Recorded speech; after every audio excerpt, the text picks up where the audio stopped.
Bonjour, très chers frères et sœurs. Merci de me recevoir chez vous. Je suis votre frère, le docteur Raphaël Ekamba. Merci pour les abonnements, merci pour les likes, merci pour les commentaires, merci pour le partage. Merci beaucoup. Euh, En tout cas, je pense que c'est une bonne nouvelle. Deux bonnes nouvelles, je vais partager avec vous. La première des choses, je ne sais pas où est-ce que j'étais en train de suivre ça. J'étais en train de lire quelque part, il y avait quelqu'un qui a dit pourquoi les gens, je pense que c'était une question comme ça sur Top Congo, c'était sur Top Congo les débats, hein. Alors quelqu'un a dit non, mais pourquoi les prophètes disent toujours, prédisent toujours le match des léopards et puis ils ne prédisent pas la fin de cette guerre, hein. Et je pensais que ces messieurs-là vraiment avaient un point. Je pense que vraiment, il suffit de se dire c'est le mot prophète des nations, des choses comme ça, pour venir dire combien les léopards va gagner. Et quelquefois, ça ne marche même pas. Alors, vraiment, et moi, comme je suis un homme d'église, j'étais en train de me dire, parce que moi, je suis de quelqu'un, ou de ceux, pardon, c'est ce que je voulais dire, qui disent que cette guerre est finie parce que Dieu a mis fin à cette guerre. Et ça m'a touché là où j'étais, parce que je me disais, moi, parce que normalement, quand on parle d'un homme de Dieu, quand on parle de prophète, quand tu dis les choses, et ces choses-là doivent se réaliser. C'est ça, la Bible, hein? Alors, il faut voir vraiment, quand vous lisez, par exemple, euh, l'expression l'homme des dieux, qui revient surtout dans les livres de Samuel, les premiers, euh, hein, un roi, deux rois, c'est là où ça revient, cette expression-là, homme de Dieu. Et c'est fait selon que l'homme de Dieu a dit. Et j'étais en train de me dire, mais le monsieur qui a posé cette question-là a vraiment posé il fait une très bonne observation. Et c'est ce qui m'a conduit moi aussi maintenant. Quand j'ai écouté cette question, euh, je suis allé prier. Parce que je suis allé prier et j'étais en train de lire 2 Rois chapitre 7.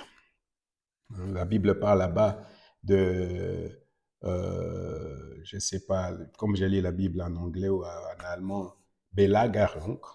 Je ne sais pas alors comment on peut parler de Belagerung en français. L'occupation d'Israël euh, la Syrie, l'actuelle Syrie, et puis la Bible dit il y avait la faim, et puis il y avait euh, quelques 4 lépreux qui étaient rejetés, et puis Dieu a fait un miracle. Le miracle est que Dieu a envoyé un bruit, comme quoi il y aura la guerre et tout ça. Et cette bruit-là a fait peur aux Araméens, ou les Syriens, et les Syriens ont quitté. Et après, il y avait vraiment abondance, comme le prophète l'avait prévu. Et c'était ça même ma prière, hein. J'étais en train de prier, je continue à prier. Seigneur, fais que ça se passe comme ça s'est passé en Israël. Parce que là, vraiment, on ne peut plus faire, on ne peut plus. Dieu, tu peux envoyer un bruit. Envoyer un bruit vraiment là-bas à l'Est et faire que vraiment toutes les personnes qui sont en train d'occuper l'Est vraiment euh, meurent ou je ne sais pas quelque chose. C'est parce que, mais, que ces faux bruits-là fassent que ces gens-là quittent cette partie de la République.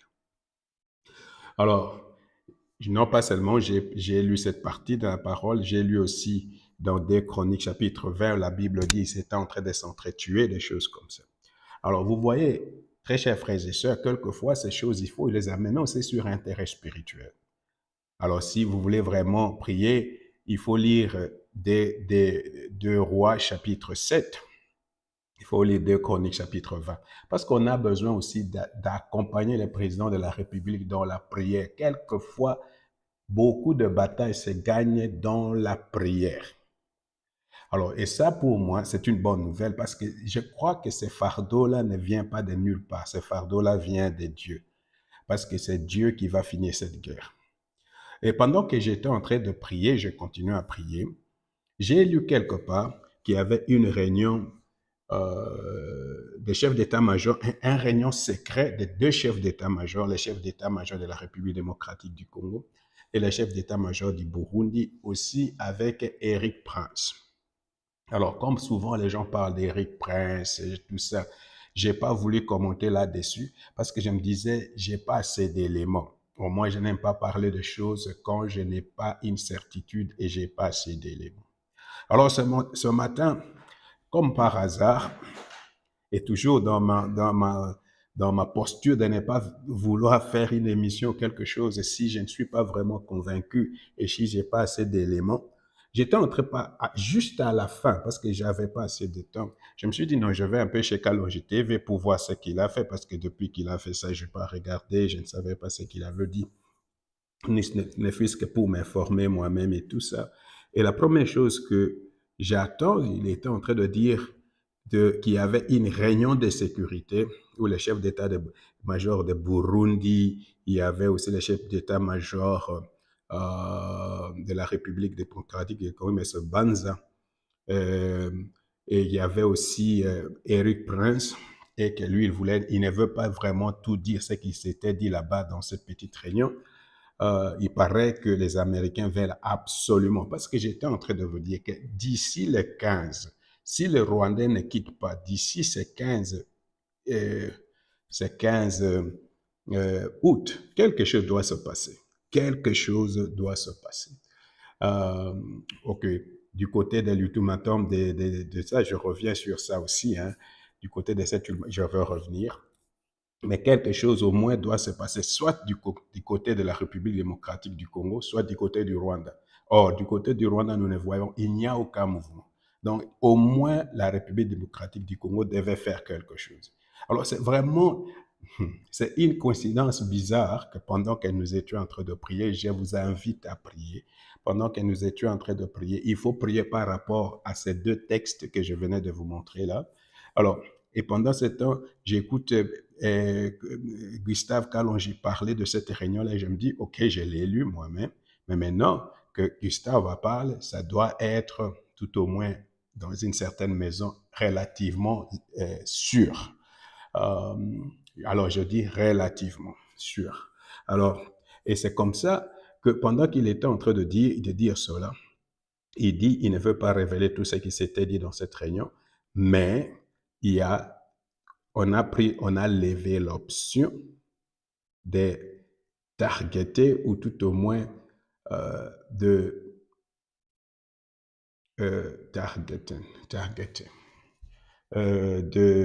cibler, ok, c'est le mot que j'étais en train de chercher, de cibler les responsables de la rébellion pour les décapiter. Et ça, je pense, c'est une bonne nouvelle parce que c'est ce que nous, on est en train de réclamer tout le jour.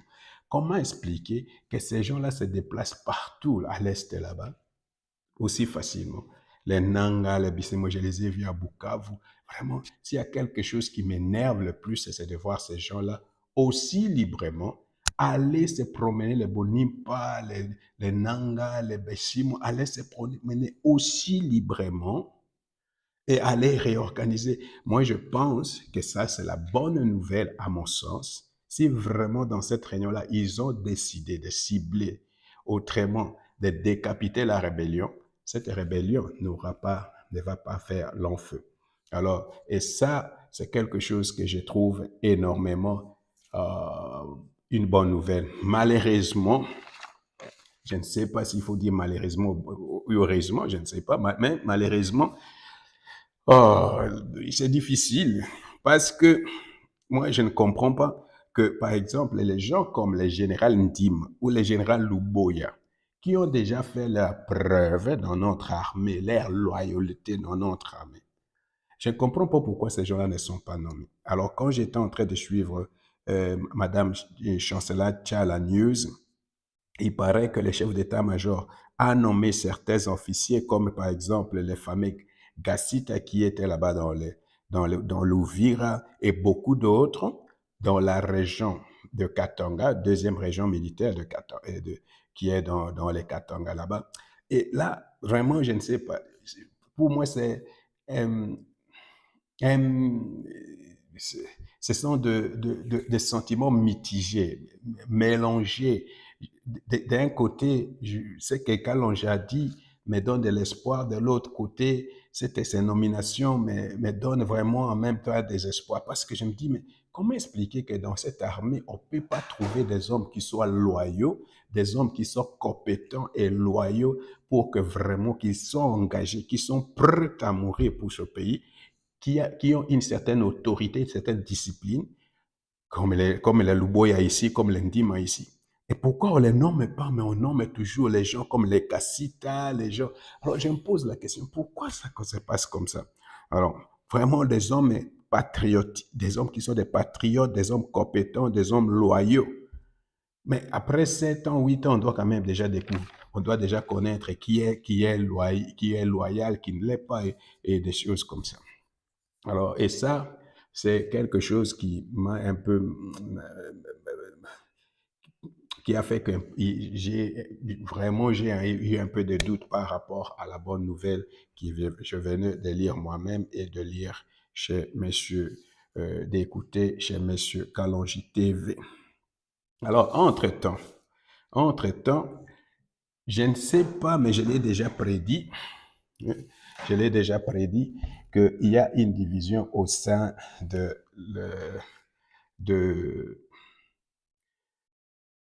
C64. Alors, pendant que j'étais en train de suivre le débat de Top Congo, il paraît que monsieur Dieudonné, je dois lire son nom, parce qu'il a un nom difficile, c'est un Mongo, mais qui a un nom très difficile. Le secrétaire d'Assemble, monsieur Bolongete, ou je ne sais pas comment il s'appelle. Excusez-moi, je dois... Ah, mais c'est Dieudonné Bolengeteng. C'est Dieudonné Bolengeteng d'Assemble. Alors, il a donné cette conférence de presse Yoka Makambalo Bikuna. Moi-même, j'ai suivi ça. Ce qui va convoquer dialogue, nous allons plus écouter les conseils. D'abord, la question de savoir qui vous a conseillé. Alors, s'il y a des gens qui vous ont conseillé, donc ce sont les prêtres qui vous ont conseillé, n'est-ce pas? Alors, ils disent, ce qui va convoquer dialogue, nous n'allons plus écouter les conseils. Et là-bas, il paraît que dans ce contexte-là, le C134 a signé un acte de bonne conduite de C64. Alors, autrement dit, c'est pour dire que non, bango, biso tozo yebsa bango que non, ultimatum ils ont comment les 15, tout le monde est là comme côté. Et ils disent, nous sommes en train de s'organiser. On a arrangé même une charte et tout le monde a signé. Si il y a une charte qui a été signée, c'est parce que il y a du feu dans la demeure. Il y a quelque chose qui ne rassure pas dans cette organisation. Les gens ne s'attendent pas. C'est Moukeba qui l'a dit lui-même. Bolodjo l'a dit aussi. Les gens dans la C64 ne s'attendent pas. Et les gens ont beaucoup plus peur de Fayoulou, que Fayoulou se retire. Parce que beaucoup de gens ont réalisé, surtout les gens de Fayoulou, ont réalisé que c'était une erreur de s'associer à ces personnes-là. Les Katumbi, les Kabila. Maintenant, ils sont en train de chercher un moyen de sortir de là. Maintenant, c'est pourquoi on les fait signer des choses. Il paraît que non, Fayoulou, avant de partir, avait signé cette cherche de bonne conduite. Pourquoi je pense qu'il y aura division? Et il y a déjà division. Parce que les agendas ne sont plus les mêmes. Et c'est ça le génie de Félix-Antoine Tshisekedi. Donc, depuis qu'il a déclaré ce fameux dialogue, parce que tout le monde sait que Félix va passer. S'il y a aujourd'hui référendum, Félix va rester au pouvoir et tout ça. Et ils sont conscients de tout ça. Que ce soit les Nanga, tout le monde est conscient de cela. Maintenant, la question, c'est quoi? Qui va être le premier ministre de Félix-Antoine Tshisekedi? C'est de ça qu'il s'agit. Depuis tout ce temps qu'on a cherché le dialogue, tout ça, le dialogue avait des buts.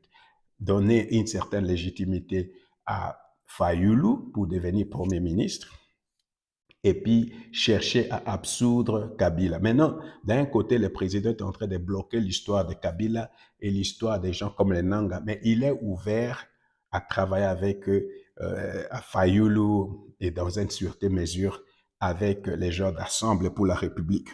Maintenant, et c'est là où ça devient intéressant parce qu'il y a des divisions qui s'installent. Pourquoi? Parce que tu vas voir d'un côté, il y a les gens d'assemble et de l'autre côté, il y a les gens décidés. Et les gens, tous ces gens-là veulent devenir Katumbi maintenant. Ces gens ont qu'on dit, on lui avait proposé de devenir Premier ministre, hein. Il avait refusé. Mais quand il regarde les gens comme les moines de Simba, Kalonda, maintenant je vois aussi Olivier Kamitatu, et toutes ces, même les Bokolotengue, je ne sais pas comment ils s'appellent, Bolengetenge ici. Toutes ces personnes-là veulent entrer au gouvernement. Toutes ces personnes ici. Ils veulent, même les Onyemba qui font beaucoup de bruit là, ils veulent tous entrer au gouvernement. Hmm? Excusez-moi.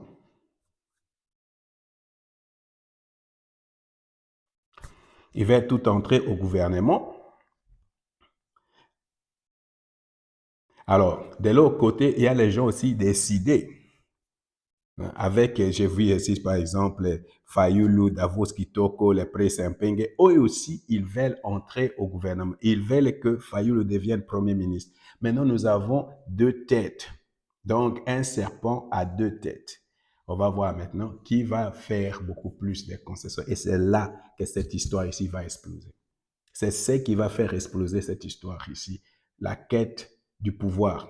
Or, les gens de Fayou le savent, Fayou a 70 ans, ils ne vont pas laisser les gens de Katumbi vraiment prendre la place parce que ils savent que c'est eux qui ont demandé les fameux dialogues et des choses comme ça, qui ont rencontré Félix déjà 2 fois et tout ça. Donc, c'est là où il y a cette histoire. Alors, voilà, je pense qu'il y a, ça pour moi, c'est la bonne nouvelle. Parce que je ne vois pas comment ces gens-là, par exemple, Bolegeteng dit, non, on va faire des actions. Vous allez faire quelles actions? Parce que je vais prouver tout à l'heure que vous n'êtes pas aussi populaire que Madame Coutinho ici.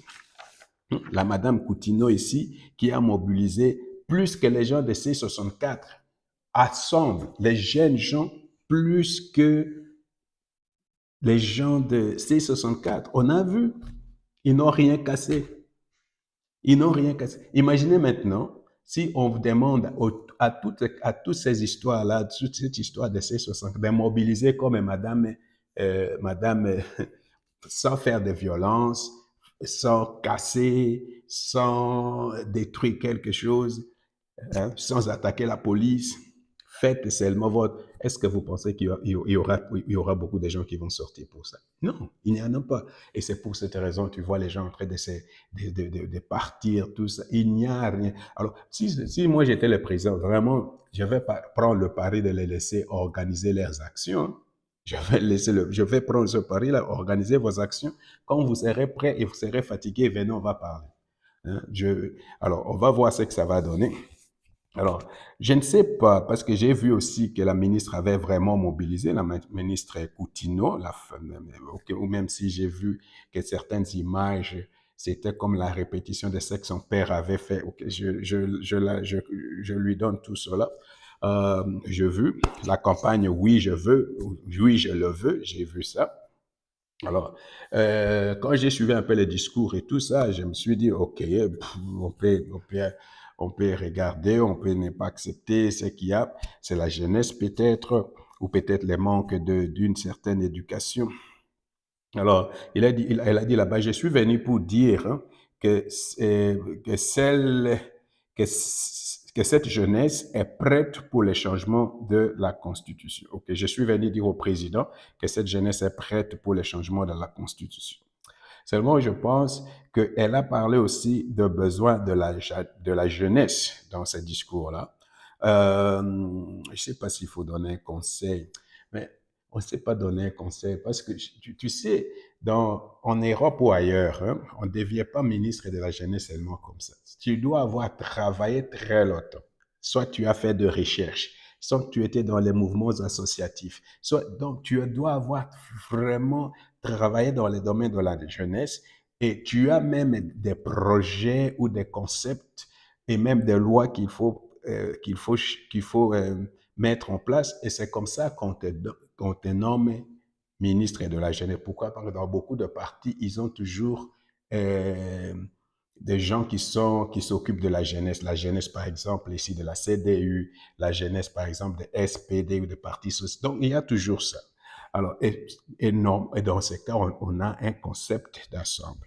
Et c'est ça que moi, personnellement, quand je vois la ministre parler, je me dis, c'est difficile parce que nous autres, par exemple, c'est ça les travaux que nous avons fait dans nos études, dans nos recherches et des choses comme ça. Comment accadrer la jeunesse? Comment faire que la jeunesse se retrouve? Par exemple, qu'est-ce qu'il faut faire pour que la jeunesse à Lingwala se retrouve? Dans toutes les 24 communes, il faut qu'il y ait des centres de jeunes et encadrés par des travailleurs sociaux. Et donc, il faut qu'il y ait des plans, par exemple, comment les accompagner dans les vacances, comment occuper la jeunesse, comment faire que cette jeunesse se retrouve, ne soit pas oisive, je voulais dire. Et ça, alors, c'est là qu'on parle de l'accompagnement de jeunes. Il faut développer tout un concept, il faut développer toute une stratégie et de loi et de la méthode, comment on peut. Et alors, tout ça, je ne sais pas je ne sais pas s'il y a ces histoires de sociales chez nous en République démocratique du Congo. Alors, c'est ce que je voulais donner comme conseil à la ministre. Si vous avez encore la chance, parce que ça c'est un grand ministre, vraiment. Ça, c'est un grand ministre. Si on vous donne un ministère de la jeunesse, on dit toujours que la jeunesse, c'est l'avenir du Congo ou de l'Afrique, ou je ne sais pas. Ça, c'est un grand ministre. C'est vraiment un ministre important du gouvernement. Si on vous le donne, vous devez tout faire pour laisser vraiment des bilingues. Il y a solo dans la jeunesse. Maintenant, je pense que c'était pas ce qui fait. D'abord, quand je vois la ministre parler, quand tu es dans un gouvernement comme ça, il faut landa discours nyonso ya président de la République. Est-ce que landa gango? Chaque fois quand le président parle, il parle toujours de l'avenir de l'Afrique. Il met ça dans les contextes africains. Et il dit toujours que non, l'Afrique a de l'avenir parce que l'Afrique est très jeune. Alors, il faut mettre ça dans ce contexte-là. Il faut mettre dans les contextes, il y a Makambo président Zoloba, vision à président que non, Alingasa de la jeunesse, utiliser la jeunesse et tout ça. Pourquoi? Parce qu'on dit de la jeunesse de l'Afrique que 60%, 50%, je ne sais pas, je n'ai pas les chiffres exacts, 60% sont des jeunes, entre 15 et 27 ans, ou je ne sais pas. Alors, ça, c'est très important. Alors, c'est pourquoi c'est un impératif, vraiment, de donner à la jeunesse vraiment des outils nécessaires pour réaliser leur plein potentiel et pour contribuer au développement et à la transformation même de la République démocratique du Congo. C'est pourquoi, quelquefois, Nathalie débat, je pense que c'était hier, et Nathalie qui débat, namoni, entre les gens qui étaient dans le débat, Madame Myriam, Osé, et l'autre monsieur là, et puis Thierry Kambundi. Je pense, c'est peut-être aussi quelque chose que je ne comprends pas, c'est propre aux Congolais. Même quand on parle de choses qui sont vraiment importantes, les gens, chacun veut tirer, mettre son piment, tirer le drap de son côté, montrer combien il est intelligent, combien, je ne sais pas. Mais quelquefois, on manque un peu de trouver le consensus pour dire ça, c'est important et tous nous devons appuyer sur ceci. Alors, je trouve que la réflexion que M. Thierry Kambundi avait faite sur la jeunesse était très intéressante. Vraiment, et les mots, c'était « ne vous laissez pas manipuler ». Et même pas, non, deux mots, je veux dire, ne vous laissez pas manipuler, mais aussi, il faut réfléchir. Alors, et ça, c'est important. Ne vous laissez pas manipuler ou faire, dans le sens même, il faut voir que ce pays ici est attaqué, ce pays ici, alors la jeunesse doit jouer son rôle parce que quand on parle de l'avenir, c'est que vraiment, il faut se départir de la manipulation politicienne, par exemple. On vous dit, venez sortir, allez casser, faites des choses comme ça. Alors qu'avec cette jeunesse-là, c'est que monsieur a dit, c'est très important. Et moi, je pensais que tout le monde, que ce soit maman Myriam, que tout le monde appuie, ajoute encore des choses, mais j'avais l'impression que ça va dans tous les sens. Alors, je vais lire quelques phrases que j'avais notées. C'est que réfléchir avant, Moutou Asala pour que il faut faire quelque chose pour que le pays ait que de l'Ibosso.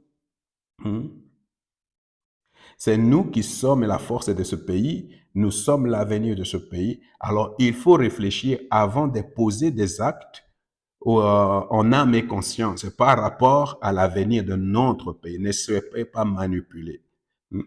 Alors, il faut poser des actes qui concernent les futurs, les présents, Moutou et ça. Et j'étais en train de penser à ça et je voyais les gens en train de se mêler, de se tirer. Et je me dis, non, mais ces méchants sont en train de dire des choses qui sont vraiment très importantes pour notre pays. Et il faut prendre un moment où on dit non, ce pays doit avoir un avenir. Ce pays, on doit contribuer, on doit réfléchir à contribuer. Alors, c'est là où peut-être Thierry, dans son rôle de journaliste, il voulait être neutre. Mais moi, je ne suis pas neutre. Je ne suis pas neutre.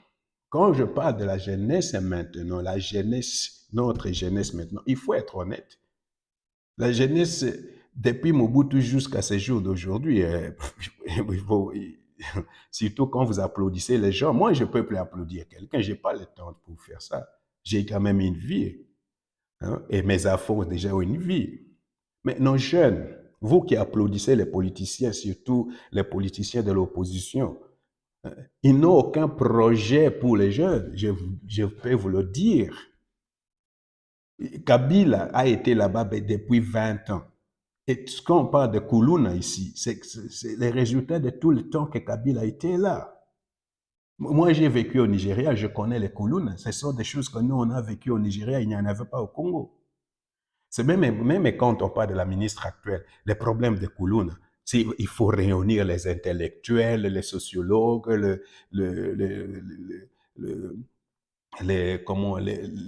du côté les juristes, il faut réunir les gens des sciences et sociales, faire des recherches, comment on peut résoudre ce problème de Koulouna. Ça, c'est pour la jeunesse. Comprenez? Mais si vous prenez maintenant les gens comme Kabila, vous prenez les gens même, toutes ces personnes-là qui sont là, non, ces gens-là, non. Surtout les gens qui sont là-bas à l'Est, par exemple les Nanga et tout. Est-ce que vous pensez vraiment, les gens qui sont en train de faucher les vies des jeunes gens là-bas, ils ont un projet pour les jeunes? Non, je ne pense pas. C'est pour cette raison, moi, je suis pas quelqu'un qui vient venir manipuler. Je réfléchis à haute voix et je dis, notre jeunesse a besoin à ces moments ici d'être au derrière du président de la République. La démocratie, c'est une leurre. La démocratie, c'est un mensonge. Je vous dis. Même si les gens ont des débats, vont vous dire, la démocratie, c'est un mensonge. On va dire, mais toi, tu vis dans un pays démocratique. Oui, peut-être ça s'arrange ici, ici où nous sommes. Mais est-ce que ça doit être la même chose en Afrique? Ça doit être la même chose en Afrique, où nous devons trouver un moyen pour que nous, on se développe. Moi, ce qui est le plus important pour nous, c'est de se développer. Ce sont les emplois. C'est combattre les crimes, combattre l'insécurité, libérer les génies et le potentiel des jeunes gens, leur donner les moyens de se développer, de s'impliquer. Et c'est ça qui est le plus important. Et moi, je pense que Félix-Antoine Tshisekedi a un projet comme ça. Il a un cœur pour ça. Alors, il faut plutôt pousser les politiciens, les Fayoulou, les Katumbi, à trouver des consensus et pas faire comme j'ai vu sur les débats là. Et c'est la même chose, hein, là où il y a les Congolais, c'est la même chose. Beaucoup de cacophonies. On ne cherche pas à trouver un consensus. Le plus important, qu'est-ce qui est le plus important? C'est l'avenir. Qu'est-ce qui est le plus important? C'est le présent. Le présent, c'est maintenant donner des emplois. L'avenir, c'est qu'on se développe. Alors, au lieu de gaspiller le temps, discuter, montrer combien on parle un bon français, c'est du n'importe quoi. Et c'est cette cacophonie-là que je vois beaucoup, que j'ai vu dans les débats, alors que Thierry dit des choses très importantes, une vision un peu pour les jeunes. Je me retrouve dans ce qu'il a dit, mais les gens veulent tirer les choses. Il faut trouver quelquefois des conseils pour dire, ah, ce que Thierry est en train de dire, c'est juste. Et nous voulons l'appuyer. Est-ce qu'on ne peut pas faire? Est-ce qu'on peut... Si tout le monde pouvait faire ça même avec Félix-Antoine Tshisekedi, là, nous, on va avancer. Ces pays-là vont avancer.